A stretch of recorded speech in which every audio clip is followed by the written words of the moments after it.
Step one, you need to figure out what your whole treatments are looking like. And the first thing you need to do with that is figure out the average number of treatments per client per year. So that's what I look at with a therapist. And so what you need to do is take your overall amount of treatments and divide into that the number of clients or patients you have. So example, 2,000 treatments, 500 clients, average number of treatments per year is 4. Now, what that allows you to do is it gives you a big picture of how your practice is going. And when I get into 2 and 3, you'll see the absolute benefit based on the simplicity of knowing where you are. If you don't make this simple to execute on, it becomes very complicated, and then you just bury your head in the sand. So number one thing to do, figure out the average number of treatments per client. Number 2 is you need to figure out your focus and figure out a treatment plan. So when I talk about focus, you can be a generalist. So you can see anybody that walks in the door for any condition. That can absolutely work and it can be successful. It is challenging because, as I explained to you, and I'm going to put into real detail at the end of this video, when you go through the process of a generalist, it's very difficult to figure out where all your patients and clients are in their treatment plan because you don't really know. Someone could come in with a sprained ankle. Some could come in with headaches. Some come with low back pain. Some people come in for relaxation. Some people come in for pregnancy. Like, it's all over the map. Each one of those areas will require a treatment plan. And for you, again, to look back on number 1, about average number of treatments per client, it has to be simple or you're not going to be able to figure it out, because a treatment plan for, say, someone with running injuries is probably different than a treatment plan for someone with sciatica or pregnancy. So that focus, that's really, really important. What do you want to focus on? And maybe you pick 2 areas or 3 areas. The simpler is pick one area and get yourself really excited about it. And if that area is something you do in your life, like running or cycling, you can imagine how powerful that's going to be when the patient, the client come in and they go, wow, you also run. I had no idea you're a marathon runner. It instantly builds rapport and connection. And we talk about that in other videos, but that's what creates an amazing therapeutic relationship and bond. So the second part to that is the treatment plan. People want to know that they can trust in what you recommend, and that is your treatment plan. So if you're not establishing a treatment plan, it's going to be very, very difficult to build a practice. Now, if you establish a treatment plan, you have the therapeutic relationship. I'll give you an example. Maybe the treatment plan's 4 treatments. It's going to be easy then for you, going back to step 1 of average number of treatments per client, for you to verify, oh, wow, they're coming in 4 times. Fantastic. They're following my treatment plan. Like, think how simple that is. So treatment plan, really, really important. If you're not doing it, it's absolutely going to change your practice. Step 3, how do you re-engage your client when they've fallen off your treatment plan? Or worse, if you don't have a treatment plan and they just come in and they just disappear. You have no ability to know what happened to them. Now, people get busy in their life. People go on vacations and when they come back, forget to book. There's a lot of things that happen with your clients. I go back to the basics. You need to create simple systems to be able to execute on your practice. So number 3, how do you re-engage with people? Now, the simplest way is old school. Pick up the phone, right? Pick up the phone and connect with them. Hey, Bill, just want to touch base with you.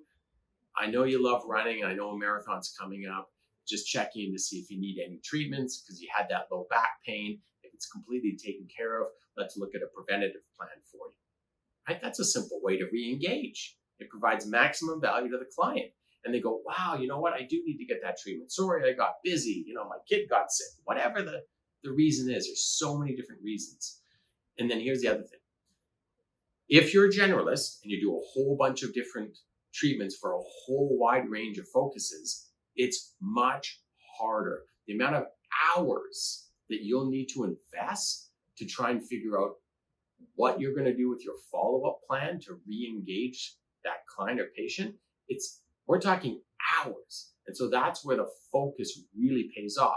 And here's an example. Maybe, again, I came in for pregnancy. Well, not me, but my wife. So here's the example. You have an already laid out video, or be it an article on pregnancy and massage therapy and the benefits of that during that trimester. So you can easily send it off and just say, hi, Wendy, I just wanted to reach out and send you this article. I know you're going through pregnancy and it's awesome. And so here's something to educate you on the benefits. Now, again, look at how simple that was. I know what she's coming in for. I have a piece of information that'll benefit her. I haven't seen her in a while. I need to re-engage her. Boom, I email that off.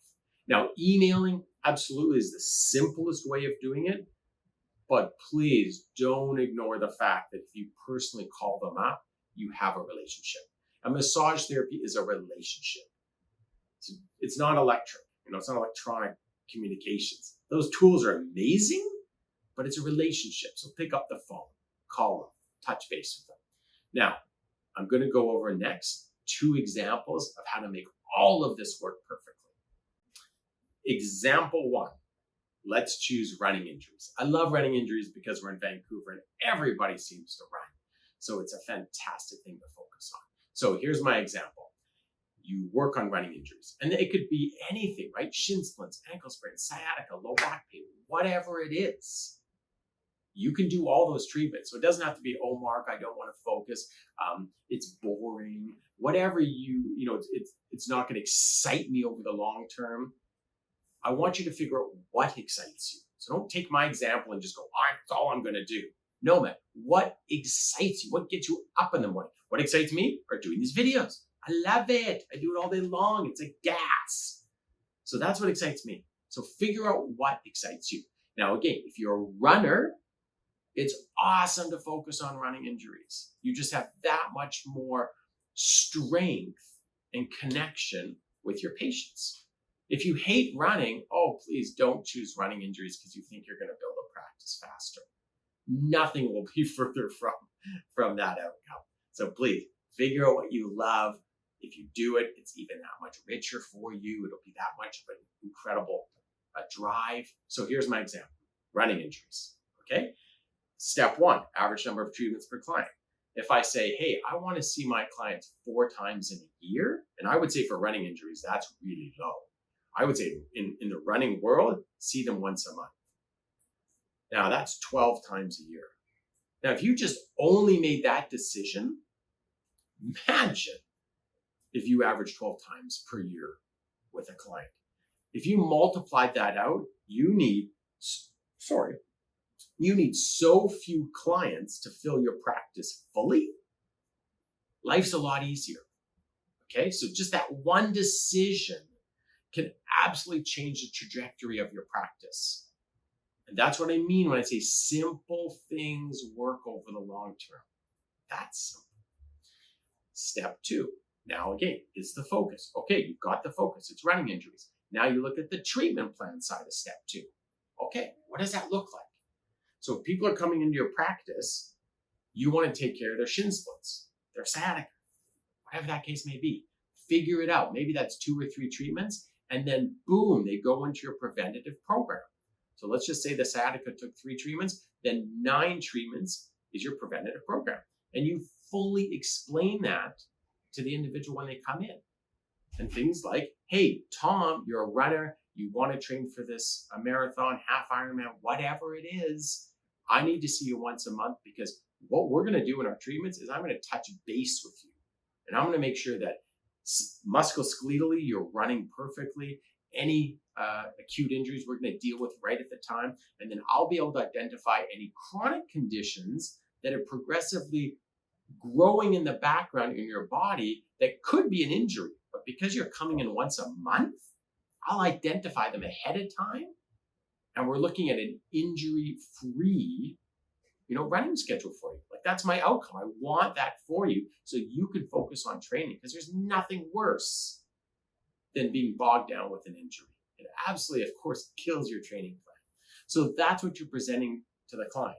Now, you can imagine if you're really into running and you have a focus of achieving a marathon in 6 months, you think, whoa, this is great. I actually have an ally. I have a partner that I'm going to count on that's going to help me with my body. That's how, again, how simple this becomes for you. Now, step 3. Tom gets busy. Tom forgets to get his schedule booked in. Tom cancels a few appointments because work's out of control. The kid's screaming, whatever it is. He's gone on vacation. How do you say to yourself, okay, I got to re-engage? Well, it's simple. Again, if you've chosen this area, you'll have prepared 2 or 3 or 4 items, video, stretches, articles, whatever it is. You've got to prepare it so you can run an easy report. And if you know the average should be 12, which approximately is once a month, you're able to run a report and go, bingo, these people are off their schedule. I need to re-engage with them. I can send them this email, and that is how it works that quickly. So there's an awesome outline. Use it, okay? Now, you could do that with pregnancy. You could do that with a variety of conditions. But unless you focus on something, it's really hard to do those 3 steps. And what happens is you go, oh, this is too difficult. I'm going to bury my head in the sand and just pray. Not a good strategy, guys. Not a good strategy. Okay. Hope you had great benefit out of that video, because let me tell you, it's absolutely changed my clinic and all my therapists. Get out there, take action. See you soon.